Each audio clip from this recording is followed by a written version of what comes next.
evening and welcome to the news tonight. I'm Tracy Shilshe, and in the next half hour, I'll be taking you through the day's top stories, and we've packed as much as possible, of course, getting you the latest from the Delhi election campaigning. But first, the headlines.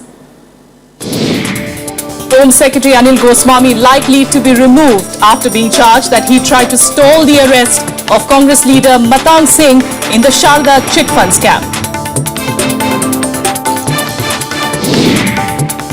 No EVM tampering assures the Election Commission. Dismisses Aam Aadmi Party's concerns, says the machines are safe. War of words continue between the BJP and the Aam Aadmi Party over the funding row. Kejriwal counters with claims that government agencies are to blame. A dramatic air crash in Taiwan. Trans-Asia Airways plane carrying 58 passengers and crew members cartwheels into the river after takeoff. At least 23 people are killed. And Jordan's grim reply to the Islamic State executes 2 Al-Qaeda prisoners, including failed suicide bomber Sajida al-Rishawi, after shock and furor over the killing of its pilot by the terrorists.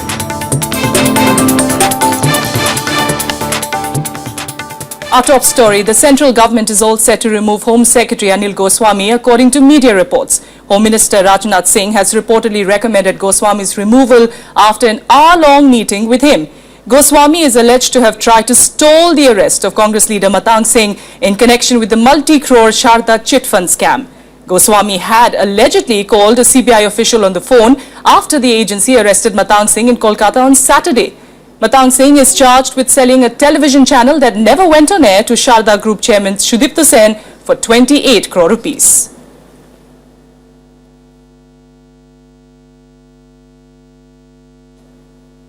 On to Delhi, and ahead of voting in Delhi on Saturday, Aam Aadmi Party feels some electronic voting machines are being tampered with, and the AAP chief Arvind Kejriwal met the Election Commission in this regard today, but the apprehension was dismissed by the Commission, saying that the EVMs cannot be manipulated. Aam Aadmi Party convener Arvind Kejriwal is worried that electronic voting machines could be tampered with ahead of Delhi Assembly polls on the 7th of February. But the Election Commission has dismissed all these apprehensions and said the EVMs could not be tampered with as they are latest and tamper-proof. हमने बात की थी और उन्होंने कहा कि मशीनों को लेके जो भी संदेह है, मशीनों को टैंपर बिल्कुल नहीं किया जा सकता उन्होंने कहा, और कुछ टेक्निकल ऑब्जेक्शंस हो सकती हैं, वो तो कहीं भी पॉसिबल है, कुछ फिजिकल डैमेज हो सकते हैं मशीनों को, और ऐसी मशीनों को चेंज किया जा रहा है, और जितनी भी मशीनें हैं उनको सबको दुरुस्त किया जाएगा। उन्होंने हर टाइम ऐसी बात करनी है जो आपकी खबर में रहे, ये आपको समझना चाहिए। उन्होंने हर टाइम अलग अलग बात लेनी है, नहीं, ये आपका फैसला है, ये आप लोगों का फैसला है कि आपकी उनकी हर नेगेटिव खबर को उड़ाते रहें। उनका काम है सिर्फ खबर में रहना। The Commission also refused permission to the Aam Aadmi Party for putting up posters in polling booths, creating awareness about the EVMs. The Congress Party too met the Commission on Wednesday, raising concerns that outsiders could pose problems during voting. ऐसे लोगों के खिलाफ सख्त कार्रवाई की जानी चाहिए। जो गेस्ट हाउसेज या होटल्स ऐसे हैं उन पे सब जगह उनका छानबीन होनी चाहिए, देखना चाहिए कि कौन लोग हैं जो नॉन रेजिडेंट हैं, नॉन वोटर्स हैं, हाँ, उन सबको देख के उनको दिल्ली से बाहर करना चाहिए। Kejriwal had alleged in the past that the BJP had tampered with the EVMs in such a way that no matter which button was pressed, the vote would go to the BJP. The BJP meanwhile accuses the Aam Aadmi Party chief of trying to divert focus from funding allegations against the party. With inputs from Vipin Chauhan, Bureau Report for Rajya Sabha TV. All right, joining us to give us a perspective of what really is going on in all the campaigning, and of course to give us a sense of what we can expect in the days ahead, CL Manoj, who's the assistant political editor with the Economic Times, joining us this evening. Thanks so much, Manoj, for joining us. Like we were of course saying, there is Kejriwal trying to divert the attention away from that funding row. Well, I think these are allegations you can expect both the parties to make it. But what is more important is that we are witnessing a very keenly fought elections. So therefore, allegations, counter allegations are natural. But I think it's important that if a political party felt that there could be some problem with the EVMs, they have a very right to take it to the Election Commission. After all, Election Commission is the constitutional authority to ensure a free and fair elections are held. It's good on the part of the Election Commission to have gone through the petition and dismissing it while giving an assurance to everybody that the EVMs are working properly, cannot be tampered with. Because such allegations or such doubts need to be addressed the way Election Commission has done it. Because after all, we cannot have an election where the integrity of the political process and the electoral process is in doubt. So I think that's fair on the part of a political party to raise whatever doubts or concerns they have with the Election Commission, and Election Commission to swiftly address that concern and come out with its verdict. It will only strengthen the electoral process. Such checks and scrutinies are important for the integrity of the electoral process. And it of course makes a difference that a person who is in fact, a party's chief ministerial nominee is perhaps himself going to check those, concerns. But then talking about that particular party, we're talking of the Aam Aadmi Party. Manoj, stay with us. Just a day, in fact, left for the end of campaigning in Delhi, the war of words.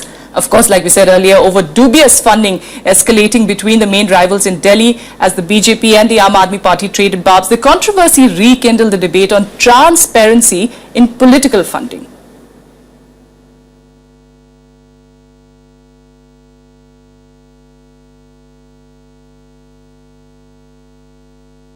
The BJP on Wednesday kept up its attack on the Aam Aadmi Party on funding from dubious sources, alleging that party leader Kejriwal was shying away from giving answers. The company is fictitious, the address is fictitious, and the gentleman director who is supposed to have given the money was found to be absent. Bank has given an account number, the income tax has given a PAN number, and registrar of companies has registered the companies. Are these three departments had done some due diligence? Stung by money laundering accusations, for AAP often seems to be the best defense. Section 182 of the Companies Act allows companies that show a profit for 3 financial years to make political donations to the tune of 7.5% of the profits. None of the 4 companies that made donations to the AAP, however, posted profits in balance sheet. In fact, showed dormancy for the last 2 years. This fine actually may go up to 5 times the amount of this contribution on the company. It is possible to take it to every officer in default, where it can go up to an imprisonment of up to 6 months or 5 times the amount contributed again on each officer. Section 29C of the Representation of the People's Act requires all political parties to furnish an annual statement of all contributions in excess of 20,000 rupees to the Election Commission, giving names and addresses of the donors. But a report prepared by the National Institute of Public Finance and Policy says over 75% of parties' income comes from opaque sources. The Congress, BJP, NCP, CPM, AIADMK, SP, JDU, Lok Janshakti Party, RLD, SAD did not maintain or disclose the names and addresses of contributors during financial years 2009-2010 and 2010-2011. The advocacy group Association for Democratic Reforms has found out that corporates and business houses provided 90% donations to national political parties in 2013-14. इस वक्त जो corporate funding corporations कर रही हैं, पिछले 10-12 साल में जो ट्रेंड है वो है कॉर्पोरेट ट्रस्ट करके, इलेक्टोरल ट्रस्ट बना के किया है. The Election Commission has raised transparency guidelines to the political parties for receiving funds, but the constitutional body needs an amendment in law to empower it to step in. With Ravindra Shoran, Kriti Mishra for Rajya Sabha Television.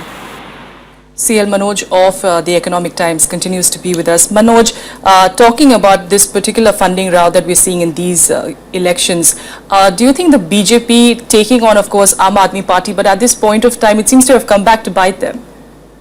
See, as I said earlier, on the eve of elections, we are used to having this kind of charges about the funding. But I think, Tracy, there is a good thing happening in this process of debate, is that, there is a debate about how the elections are funded, how the political parties are mobilizing money. As your own report pointed out that, most of the funding to all political parties are through unaccounted sources. So of late there is a debate that there should be transparency, there should be accountability about the fund collection. This, in addition to that, will also or should be linked to another larger debate which is pending before the political class, before the larger nation, and also before Parliament for a long time. That is about the need to bring electoral reforms in India. A larger structured electoral reforms means clear-cut norms for political parties to mobilize money, the state funding, so that everybody knows where the money is coming from and where that money has been spent. And why this reason, why it's becoming an issue, is also because it's very well known that election and politics have become a very expensive venture. Some people may say that politics and elections have become also a way of high return investment avenue. So unless you clean up the system, in fact, Aam Aadmi Party had said that they are accounting for every penny. There should be all political parties should come out and should support in Parliament and bring the long pending and much needed electoral reforms in this country. That's the only way you can clean up the larger issue of funding of politics and elections. All right, so we're talking, of course, of the positives really that this campaigning is bringing out. One, of course, being addressing concerns as far as the EVMs are concerned. You're talking about, of course, transparency of where the money is coming in from. But we're also talking about the stars really of the campaigning. And as far as the BJP is concerned, the star campaigner, Prime Minister Narendra Modi himself addressed his last rally before the national capital goes to polls. And not surprisingly, his main targets were the previous Congress and the Aam Aadmi Party governments. Bharat के प्रधानमंत्री श्री मोदी जी हम सबको संबोधित करने के लिए, हमारा मार्गदर्शन करने के हमारे बीच में उपस्थित हुए हैं. एक बार जोरदार ताली बजाकर करतल ध्वनि से उनका अभिनंदन करें सब मेरे भाई बहन. With an eye on a win in the February 7th polls, Prime Minister Narendra Modi said his party will stand by the people even after the campaign frenzy is over. Focusing on development, Modi said if voted to power, a BJP government would start working from day one. The reason he gave was the need to compensate for the inaction of the last 16 years.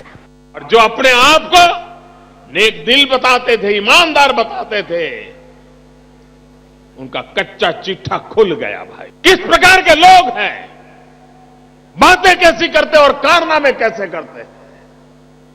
भाइयों बहनों, जनता जनार्दन अगर कोई एकांत बार गलती कर दे तो माफ कर देती है, लेकिन अगर लोग जनता को अगर मूर्ख मान ले और अपनी रोजी रोटी चलाने की कोशिश करें तो बार बार वो नहीं चल सकती है. In a bid to connect with the lower middle class, he touched upon his humble roots and attacked the opposition, saying they still could not come to terms with the fact that he had risen from a poor background to this position of power. अब मैं भी आप ही की तरह दिल्ली वाला हो गया. मैं भी अब दिल्ली में रहता हूं और इसलिए दिल्ली आगे बढ़े मेरी भी उतनी ही जिम्मेवारी है. Last public meeting for Delhi elections, Prime Minister not only made new promises and attacked his opponents, but also used the opportunity to defend his party in the wake of recent controversy over the vision document. The Prime Minister also attacked the various opinion polls, many of which have put the BJP in second place behind Aam Aadmi Party. He also clarified the use of the word immigrants for people from the northeast, admitting it was a mistake. With inputs from Vishal Daya, Bureau Report for Rajya Sabha TV. All right, away from the elections, our top story was, of course, on Home Secretary Anil Goswami, and what we are learning right now is that Goswami has resigned. For more on this, let's speak to Ravindra Sharon, our correspondent. Ravindra, if you're with us, can you give us some more details? Now from the official source that they're saying that the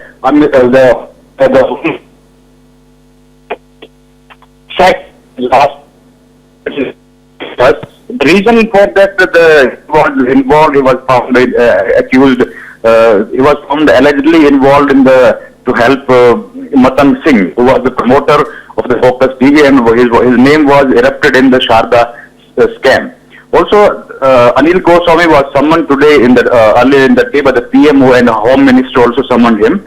Later, he is the second bureaucrat in the line after S. Jaishankar, who has been removed from his services before completion of the terms.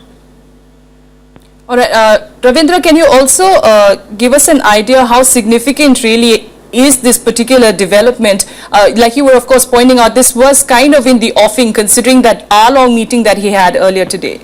Well, yes, it's a very, very important, significant development, as we have seen that Anil Goswami was appointed as the Home Secretary in the last day of the UPA regime.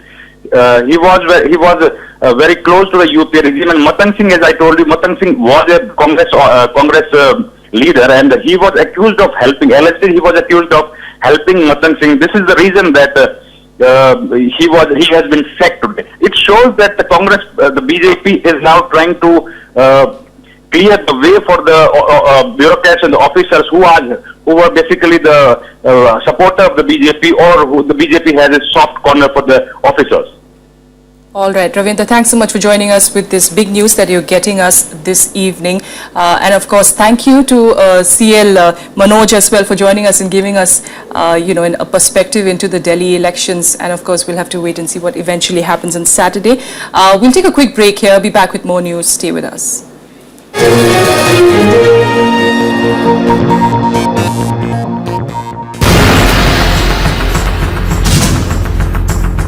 First, the indomitable rise, then the rapid fall. That's the story of the Aam Aadmi Party. But it's back in the reckoning now. What are the reasons for this change in fortune? Watch the big picture on Rajya Sabha TV at 9:30 p.m.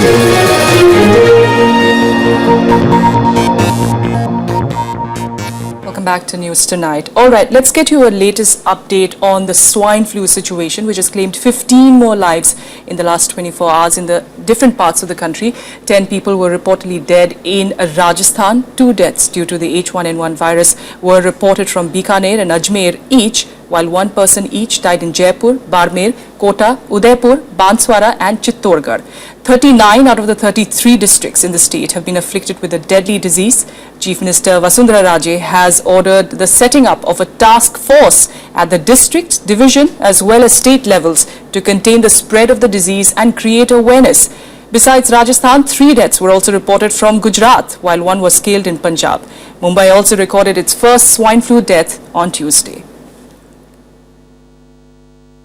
With that, a quick look at some other national news updates. Fugitive Don Dawood Ibrahim's younger brother, Iqbal Kaskar, was today produced in a Mumbai court. The Mumbai police had arrested Kaskar and one of his associates, Shabir Usman Sheikh, on Tuesday for attempting to extort 3 lakh rupees from a real estate agent. They were booked after the victim filed a complaint. The Punjab and Haryana High Court today deferred the hearing on a petition seeking a stay on the screening of the controversial movie Messenger of God, starring Dera Sacha Sauda chief Gurmeet Ram Rahim. The bench also fixed the next date of hearing on the 3rd of March, saying that it will take a decision only after watching the movie, which has been surrounded by controversies and protests from various groups. Heavy snowfall in Jammu and Kashmir has affected electricity and water and blocked the national highway. Roads in Ramban area were filled with snow, making it difficult for vehicles to ply, due to which people had to walk long distances carrying their luggage. National Highway 44 was completely blocked, restricting transport vehicles. The top international story now, and at least 25 people have been killed in Taiwan as a Trans-Asia Airways plane crashed into a river. The plane was carrying 58 people when it clipped a bridge before plunging into the river. Rescue operations have been launched to save the rest, some of whom are still missing. The cause of the accident still remains unclear.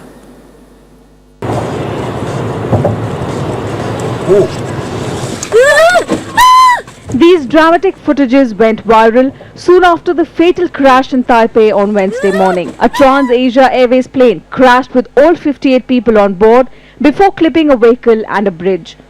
Aviation officials said the plane crashed minutes after taking off Songshan Airport after losing contact with the control tower.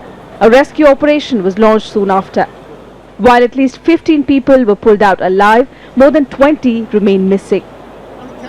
Footage showed survivors wearing life jackets, wading and swimming clear of wreckage. Others, including a young child, were taken to the shore by rescuers. Taiwanese military said it will set up a floating bridge to assist in the search and rescue effort. 我们有关这个福门桥搭设之后，它是可以在水上作业所以说这个目前以目前的这个状况，我们是先搭设在水上在水上来作业，然后协助各项的救援任务，配合舟艇的这个救援。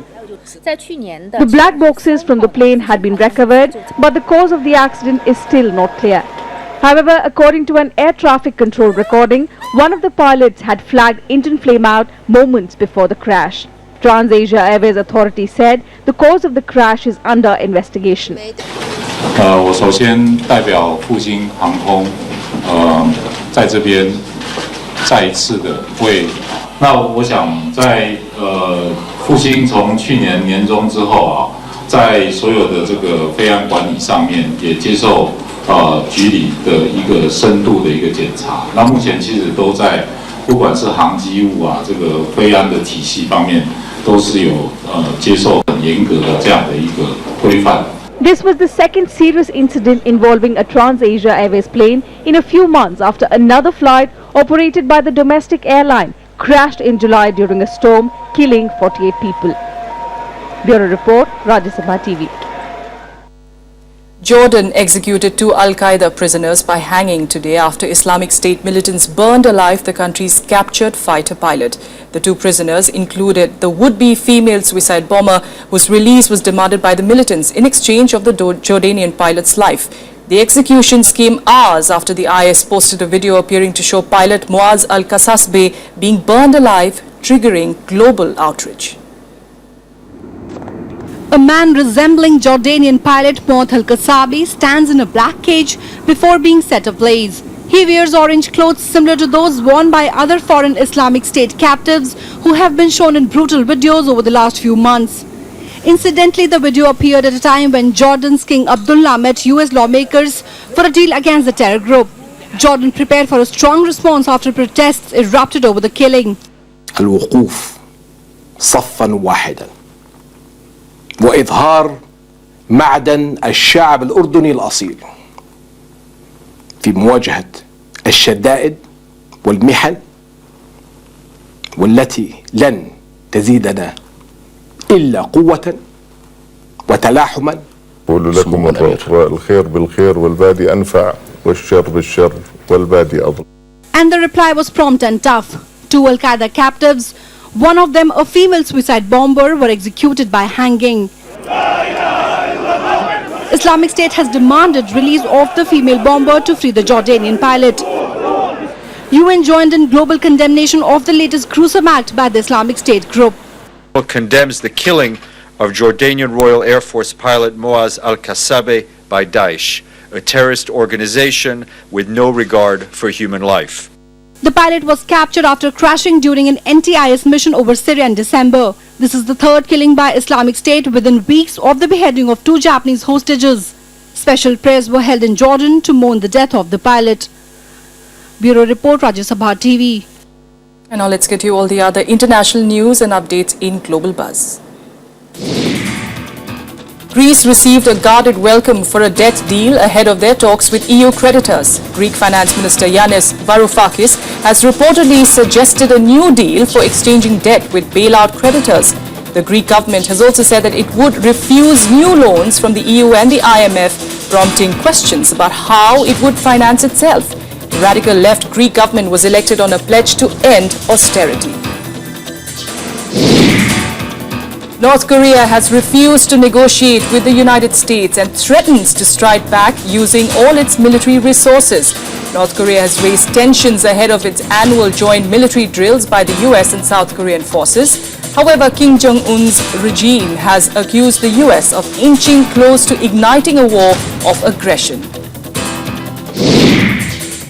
6 people were killed when a train collided with a car in New York on Tuesday. According to the New York governor, the driver was killed along with 5 other people on the train. The National Transportation Safety Board has ordered an investigation into the matter. Heavy snow and strong winds continue to batter parts of central and eastern United States. More than 5,000 flights have been cancelled and 7,000 delayed. According to reports so far, 15 people have died. The Met Department has forecast more snow in the coming days.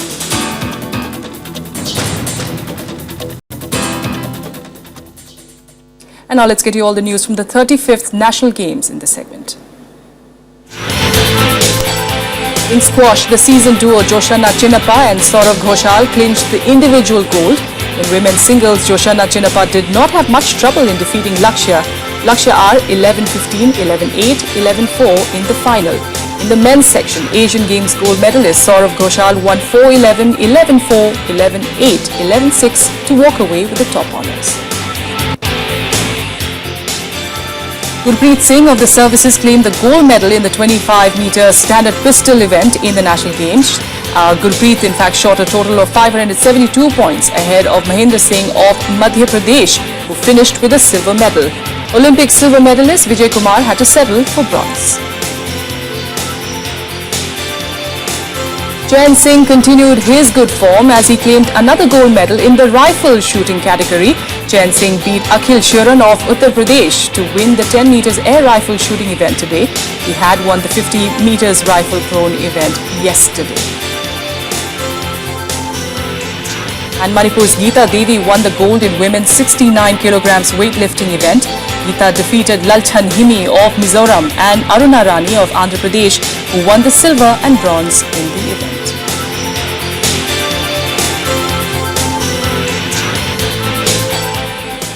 And that's the news for this hour. Thanks so much for joining us.